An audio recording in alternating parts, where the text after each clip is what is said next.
Pakita ko sa inyo kabayan kung paano ko install mga ilaw na yan. So yan mga kabayan, panoorin nyo. Ganyan lang yan kabayan. Ang butas mo na yung kisame, yung ceiling. Yung ilaw na yan kabayan, 20 watts yan, Philip ang brands. Ilaw ng canopy yan dito sa building namin na ginagawa kabayan, first floor canopy. So ayan, hinawakan ng aking body kabayan. Dapat yan kabayan, wala kang splicing. Meron kang connector para hindi ka na mag-i-splice. Tapos mong malagyan ng connector kabayan, yan, salpak mo na sa ceiling. Ganyan lang kabayan, kasimple.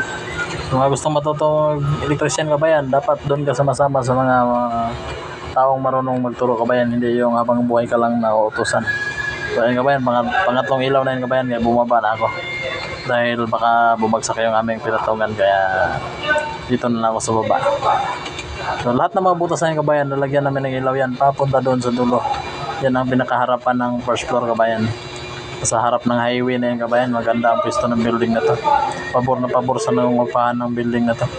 Commercial kasi ito kabayan. Ayan. So dahil tapos na kami kabayan, pailawin na natin yan.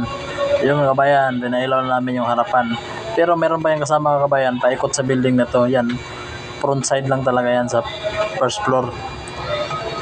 Yung sa gilid kabayan, hindi pa namin nagawa. So yan kabayan, malinis na. Yun. Kasi opening kasi yung video kabayan natinan ngayong Monday, kaya minamadali namin to para maliwanag mamayang gabi pag susubukan namin pailawin. Pakita rin sa mga taong gustong mangupahan sa building na to na maganda ang pisto ng building na to kabayan. So yung dulo na yung kabayan, yan, paikot pa yung mga ilaw na yan. Thank you kabayan.